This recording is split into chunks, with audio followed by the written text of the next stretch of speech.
Good day, grade 9s. I'm Mrs. Melanie Lowe, Subject Advisor for Natural Sciences, grade 8 and 9.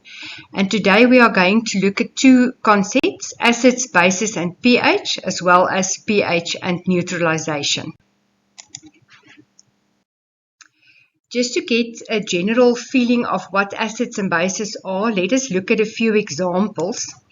Acids are things like lemon juice, vinegar or acetic acid, tartaric acid that you use in food and wine, swimming pool acid or hydrochloric acid, which is the scientific name, and then battery acid that you use in a car's battery, or sulfuric acid. And then examples of bases are bicarbonate of soda that we use for baking and cleaning. You get that in all kitchens. And then another example of a base is washing powder or dishwashing liquid, bleach or jig, household cleaners like Handy Andy, and then drain cleaners like caustic soda or sodium hydroxide. That's normally what you find in a drain cleaner. I'm sure you are familiar with these examples. Now, very important, what are the differences between acids and bases? Acids normally taste sour. If you taste lemon juice or vinegar, it tastes sour. But bases, if you taste on bicarbonate of soda, it will taste bitter. If you rub acids between your fingers, then it will feel rough on the skin, while bases normally feel slippery. If you rub dishwashing liquid or washing powder between your fingers, then it will feel slippery on your skin. Then very important, strong acids are dangerous and corrosive, and strong bases are equally dangerous and corrosive.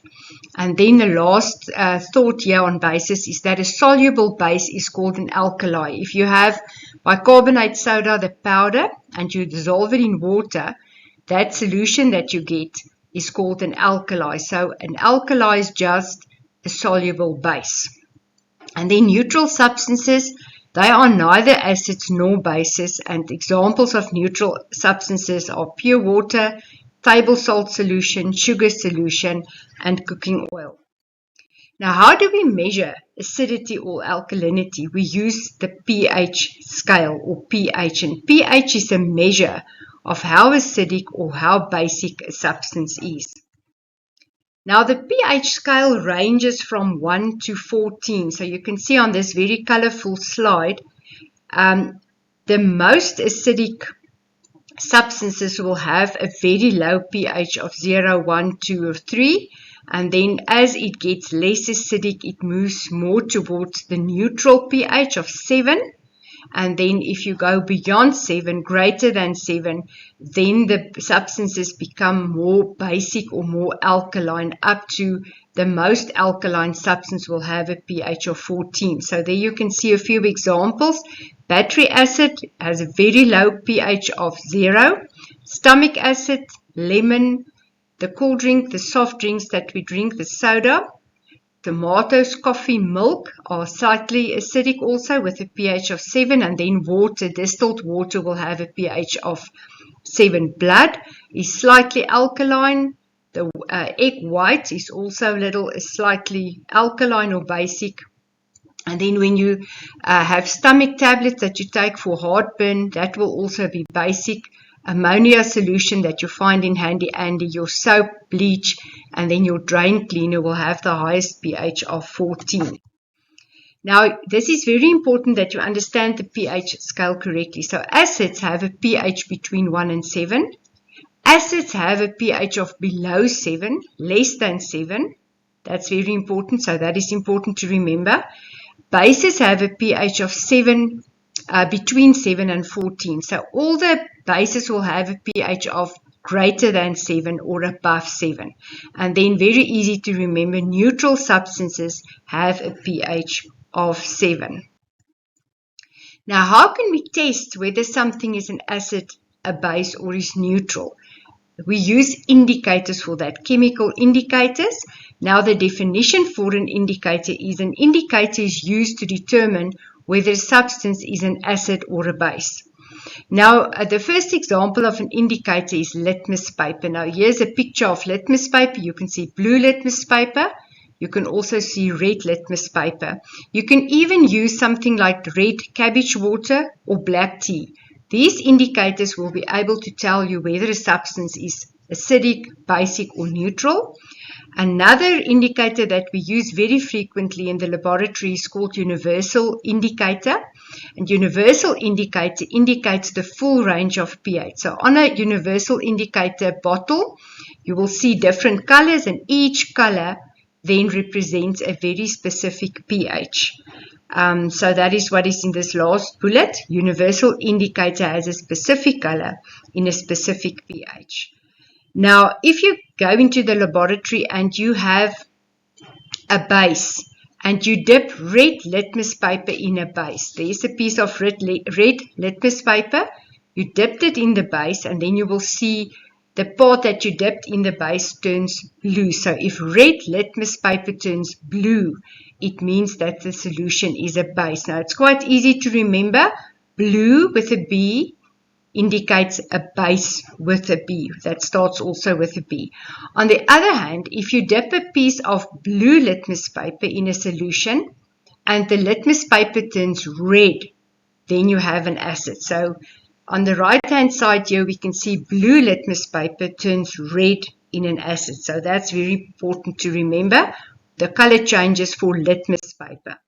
Then for universal indicator, here you see a test tube rack with a few test tubes, and in each of the test tubes there's another solution, and the color of the universal indicator then indicates a specific pH. So if the color is pink or red, then you have a pH of 1 and 2. If you go more to the orange color, then you have a pH of 3. It indicates a pH of 3. If you go to dark green, then the pH would be 8. Green would indicate a pH of 7. And as you move more to the blue or purple side of the color range, then you know the pH is very high, 12 or 13 or 14. So that is universal indicator, which indicates to us the full range of pH values. Each pH then has a specific color. Now, the next question is, what is the relationship between pH and acidity? So we can see on the scale, if the pH is very low, the solution is highly acidic. But if the pH is high, then the acidity is very low because it's then a base, more alkaline. So this is very important to remember. The lower the pH, the higher the acidity. Because if you go more towards pH of 1, then it's more acidic. So the lower the pH, the higher the acidity. And as the pH decreases, the acidity increases. So as pH decreases, in other words, from 7 to 1, then the acidity increases. It means the solution becomes more acidic. Now let's look at the second part of the presentation. Now we're going to talk about pH and neutralization.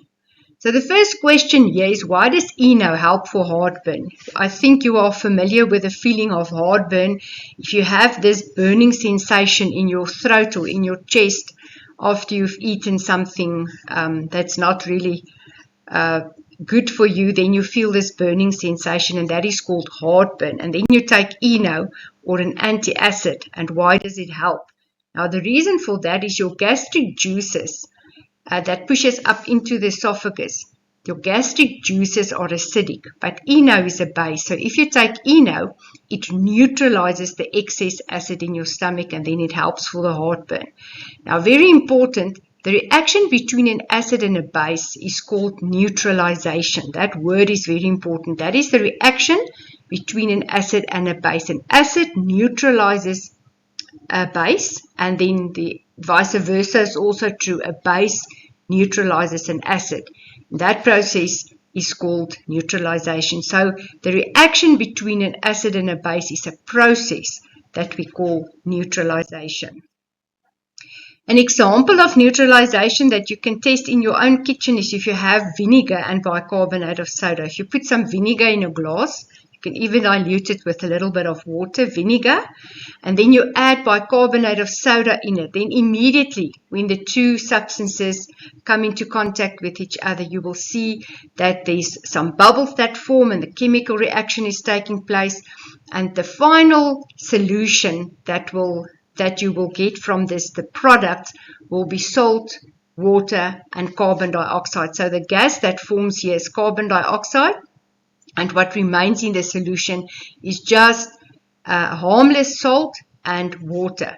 So this is then important to remember. Vinegar, which is an acid, bicarbonate of soda, which is a base. If they react with each other, the acid-base reaction, that is neutralization, and then in the end, your most common products for a neutralization reaction are salt and water. It's different salts. It's not necessarily table salt. It can be, there are different kinds of salts that we get, but mostly these salts are harmless. Now, to show you the color changes for this reaction, if you put a carbonate of soda in water and you add a little bit of universal indicator to the bicarbonate of soda, the color of the solution will turn purple. If you add vinegar to some water and you add universal indicator to this solution, then the vinegar will turn red. So the universal indicator changing purple in bicarbonate of soda shows a pH of above 7, and then for when it turns red in a vinegar, it shows us a pH of below 7, an acid and a base. But then after the reaction has been completed, the neutralization reaction has been completed, then the color of the universal indicator will become green, and that is a neutral solution of just a harmless salt and water. So let's just summarize what we've seen so far.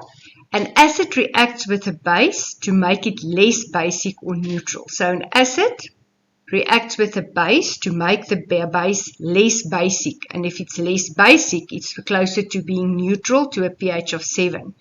So if you add an acid to a base, the pH of the base will decrease because bases have pHs above 7.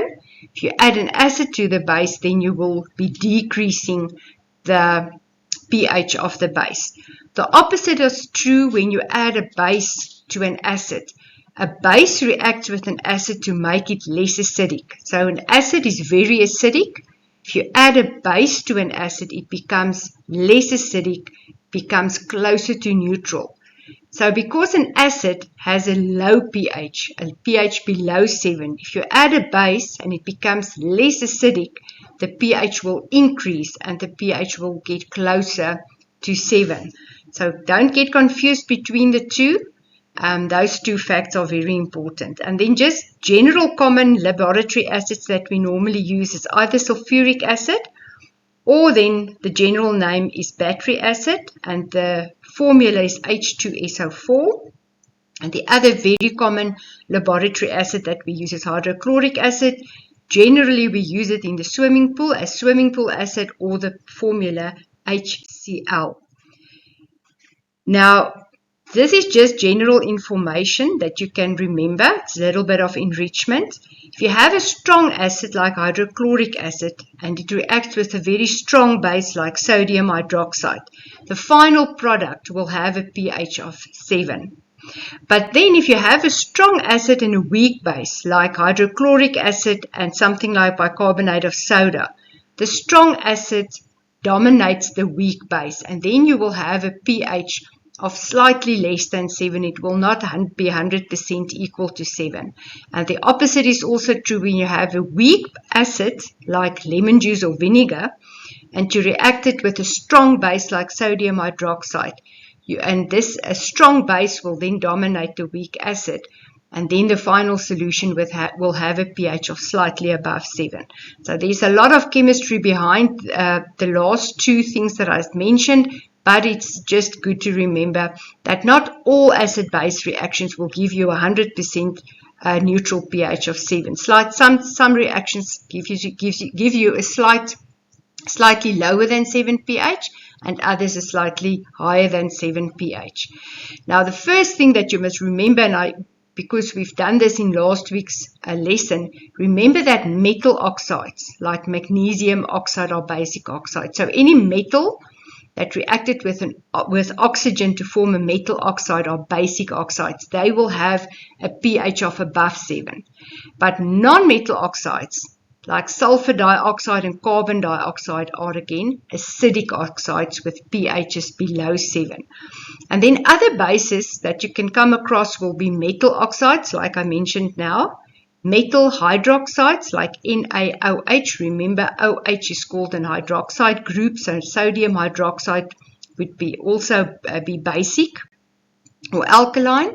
And then metal carbonates like calcium carbonate will also be basic. And then so let us just lastly look at the reaction of hydrochloric acid, which is an acid, with magnesium oxide, which is a base.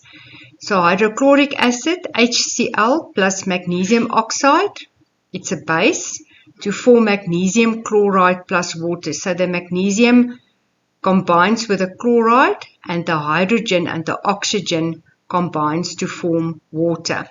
Now this reaction is unbalanced because there's only one chloride on the left but two chlorides on the right. So that is why if you put a coefficient of 2 in front of the HCl, your chemical equation now balances. There are 2 hydrogens on the left, 2 hydrogens on the right, 2 chlorides on the left, 2 chlorides on the right, and then 1 magnesium on either side as well as 1 oxygen on either side. So the word equation, HCl is hydrochloric acid, plus MgO, which is magnesium oxide, to form magnesium chloride, MgCl2, and then lastly water, or H2O. Then the general word equation for an acid-base reaction is acid plus base forms salt plus water. So this then wraps up our session for this afternoon. Thank you very much for watching.